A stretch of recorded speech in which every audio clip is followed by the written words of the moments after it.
बातमीपत्रात आता पाहूयात गल्लीपासून ते दिल्लीपर्यंतच्या ताज्या घडामोडींचा धावता आढावा।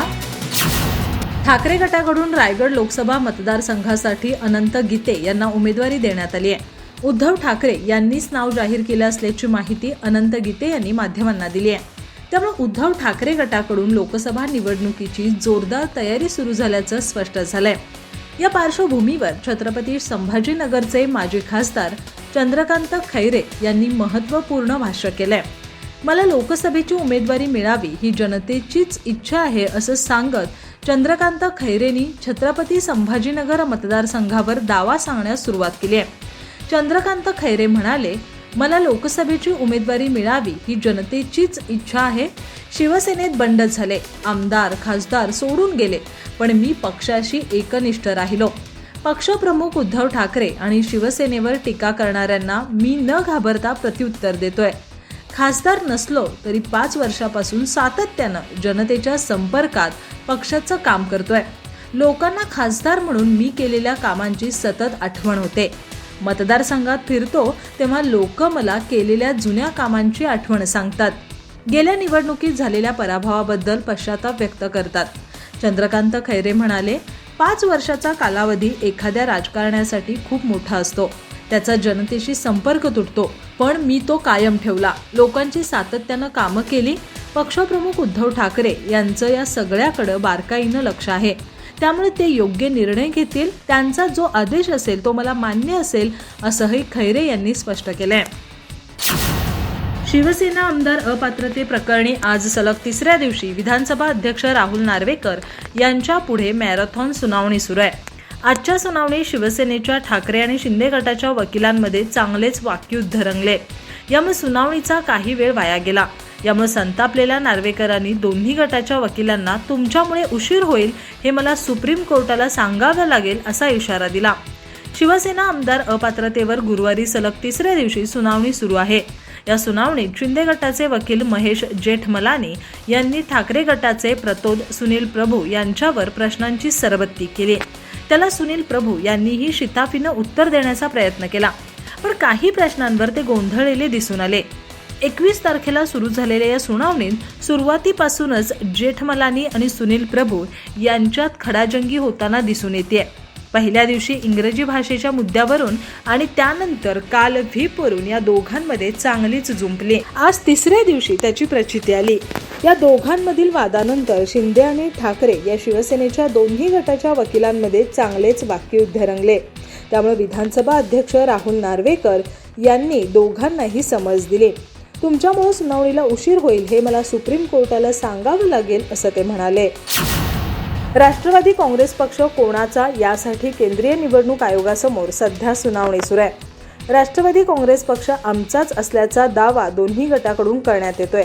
वास्तविक हा दावा सिद्ध करण्यासाठी शरद पवार आणि अजित पवार गट एकमेकांसमोर उभे झालेत।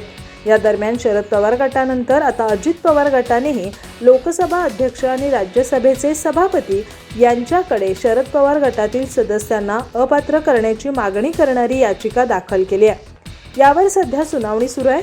मात्र यातही अजित पवार गटाने मोठी खेळी खेळली आहे। अजित पवार गटाने शरद पवार, सुप्रिया सुळे आणि अमोल कोल्हे यांची नावे अपात्र करण्याच्या याचिकेतून वगळण्यात आली आहेत। शरद पवार, सुप्रिया सुळे यांच्यावर कारवाई केल्यास या दोन्ही नेत्यांना सहानुभूती मिळू शकते असा अंदाज वर्तवण्यात येत होता। त्यामुळे अजित पवार गटाने या दोघांची नावं वगळल्याची माहिती सूत्रांनी दिली आहे।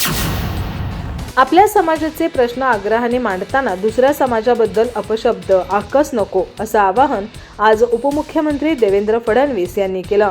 मनोज जरांगे यांचं नाव न घेता फडणवीसांनी आज कार्तिकी एकादशीच्या पूजेनंतर माध्यमांशी संवाद साधताना हे आवाहन केलं।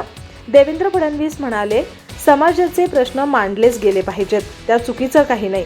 मात्र ते मांडताना दुसऱ्या समाजाबद्दल अपशब्द नको, आकस नको असं न करता आग्रहानं समाजाचं म्हणणं मांडलं तर अधिक चांगलं होईल। गाववाड्यात लोक पिढ्यानपिढ्या एकत्र राहत असतात, ते एकमेकांविरोधात जाऊ नये हेच आमचं विठुरायाकडे मागणं आहे। समाजात तेढ निर्माण होऊ नये, त्यांच्यातील तेढ दूर व्हावं असं आपल्याला वाटत असेल तर आपल्याला वारकरी संप्रदायाचं व्हावं लागेल। महाराष्ट्रात विविध समाजाचे प्रश्न आहेत। ओबीसी, मराठा, धनगर, आदिवासी समाजाचे महत्त्वाचे प्रश्न अजूनही प्रलंबित आहेत. या सर्व समाजाच्या मनोकामना पूर्ण करण्याची ताकद आम्हाला दे, हेच साकडं आज विठ्ठलाकडे घातलं. देवेंद्र फडणवीस पुढे म्हणाले, पंढरपूरची वारी आता जागतिक झाली. पंढरपूरला शोभेल असा विकास करायचा आहे. इंद्रायणी स्वच्छ निर्मळ करायची आहे. यासाठी कदाचित काही वेळ लागेल, पण सर्वांची साथ असल्यावर हे नक्की होईल. पंढरपूर येथील एका कार्यक्रमात उपमुख्यमंत्री फडणवीस, पालकमंत्री चंद्रकांत पाटील, आरोग्यमंत्री तानाजी सावंत यांनी भजनाचा टाळ वाजवत ठेकाही धरला. मराठा आंदोलक मनोज जरांगे यांनी उपमुख्यमंत्री देवेंद्र फडणवीस यांच्या विधानाला थेट प्रत्युत्तर दिले. तुम्ही तुमच्या माणसाला आवरा, तुमचा माणूस गप्प बसला तर आम्ही पण आमच्यात बदल करू, असं मनोज जरांगे म्हणाले. तसंच तुम्ही तुमच्या माणसाला गप्प केलं तर आम्हीही आमच्यात बदल करू, अशी भूमिका जरांगे यांनी मांडली. पुढे बोलताना मनोज जरांगे म्हणाले की माझ्या त्यांच्याकडून काहीच अपेक्षा नाहीत. त्यांचाच माणूस जर धडाधड बोलायला लागला तर आमच्याकडून का अपेक्षा करता? आधी तुम्ही तुमच्या माणसाला आवरा. तुमच्या माणसाने आम्हाला बोलायची गरज नव्हती. आम्ही 10-15 दिवस काहीच बोललो नव्हतो. तुमच्या माणसाने विनाकारण जातीय तेढ निर्माण होतील असं विधान केलं आणि वातावरण दूषित केलं. आम्ही बोललो तर तुम्हाला वाईट का वाटतं? तुमचा माणूस बोलतो तेव्हा तुम्हाला वाईट नाही का वाटत? तुम्ही तुमच्या माणसाला सांगावं, ते गप्प बसले तर आम्हीही आमच्यात बदल करू. नाशिक जिल्ह्यातील येवल्यात मराठा आरक्षणासाठीचे लागलेले होर्डिंग फाडण्यात आले. यावर बोलताना जरांगे म्हणाले, मराठा समाजाने शांत राहिलं पाहिजे. होर्डिंग फाडल्याने काही होणार नाही. मात्र राज्यात कायदा आणि सुव्यवस्था कोण बिघडवत आहे याकडे गृहमंत्री देवेंद्र फडणवीस यांनी बघितलं पाहिजे. फडणवीस यांच्या मनात काय आहे हे एकदा त्यांनी सांगायला पाहिजे. अंबडमध्ये ओबीसी सभा झाली, मात्र आम्ही एकही कुणाचं बॅनर फाडलं नाही. होर्डिंग फाडल्याने आरक्षण घेण्यापासून लोकांना रोखता येणार आहे का, हे देवेंद्र फडणवीस यांच्या लक्षात आलं पाहिजे. फडणवीस यांनी त्यांना थांबवायला पाहिजे. होर्डिंग फाडणाऱ्यांना बहुतेक सरकारनेच पाठबळ दिलं असेल, असंही जरांगे म्हणाले. जम्मू काश्मीरच्या राजौरीमध्ये गेल्या 27 तासांपासून दहशतवादी आणि सुरक्षा दलांमध्ये चकमक सुरू आहे. आज सुरक्षा दलांनी 2 दहशतवाद्यांचा खात्मा केलाय. दारू, गोळा आणि शस्त्रही जप्त करण्यात आली आहेत. या गोळीबारात आणखी एक जवान शहीद झालाय. आतापर्यंत एकूण 5 जवानांना आपले प्राण गमवावे लागलेत. कारी असे एका ठार झालेल्या दहशतवाद्याचं नाव आहे. संरक्षण PROच्या म्हणण्यानुसार कारी हा पाकिस्तानी नागरिक होता. त्याला पाक आणि अफगाण आघाडीवर प्रशिक्षण देण्यात आलं. दुसऱ्या दहशतवाद्याची माहिती अद्याप समोर आलेली नाही. कारी हा लष्कर-ए-तैबाचा टॉप कमांडर होता आणि गेल्या 1 वर्षापासून राजौरी पुंछमध्ये त्याच्या गटासह सक्रिय होता. तो डांगरी आणि कांडी हल्ल्याचा मास्टरमाइंडही मानला जातो. कारीला जम्मूमध्ये पुन्हा दहशतवाद पेटवण्यासाठी पाठवण्यात आलं होतं. तो IED-मध्ये तज्ज्ञ होता आणि गुहांमधून काम करणारा प्रशिक्षित स्नायपर देखील होता. बुधवारी 22 नोव्हेंबर रोजी झालेल्या चकमकीत 2 लष्करी अधिकारी आणि 2 जवान शहीद झाले. सूत्रांनी दिलेल्या माहितीनुसार कॅप्टन शुभम, कॅप्टन MV प्रांजिल आणि हवालदार मजीद यांचा मृत्यू झालाय. कॅप्टन MV प्रांजिल यांचं पार्थिव आज संध्याकाळी बंगळूरला पाठवण्यात आलं. त्याचवेळी 4थ्या सैनिकाची ओळख अद्याप पटलेली नाही. उत्तराखंडच्या उत्तरकाशी बोगद्यातील 41 जीव वाचवण्याचे प्रयत्न आता अंतिम टप्प्यात आलेत. गुरुवारी 23 नोव्हेंबर रोजी दुपारी 1:15 उर्वरित 18 मीटरचं खोदकाम कामगारांपर्यंत पोहोचण्यासाठी सुरू करण्यात आलं. ते 1.8 मीटर नंतर थांबवण्यात आलं. काही अडथळ्यांमुळे हा प्रकार घडल्याचं अधिकाऱ्यांनी पत्रकार परिषदेत सांगितलं. हा अडथळा काढून टाकल्यानंतर आम्ही पुढे जाऊ.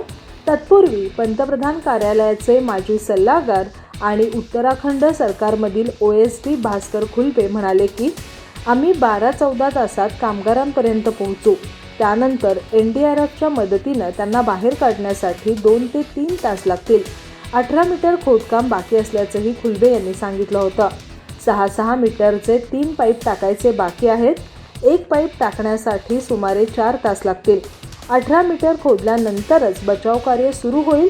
खुल्बे यांच्या मते 45 मीटरचा मार्ग मोकळा आहे. NDRFची टीम 45 मीटरपर्यंत आत गेली आहे. काल 22 नोव्हेंबर रोजी सायंकाळी शेवटचा पाईप टाकत असताना वेल्डिंगचा अतिप्रमाणात गॅस बाहेर पडत होता. हा गॅस कामगारांपर्यंत पोहोचत होता. याबाबत माहिती मिळताच तातडीनं काम थांबवण्यात आलं. सकारात्मक गोष्ट अशी आहे की जर धूर कामगारांपर्यंत पोहोचत असेल तर याचा अर्थ आपण लक्ष्याच्या जवळ आहोत. अधिक माहिती आणि ताज्या घडामोडींसाठी आजच आमचे चॅनल सबस्क्राईब करा.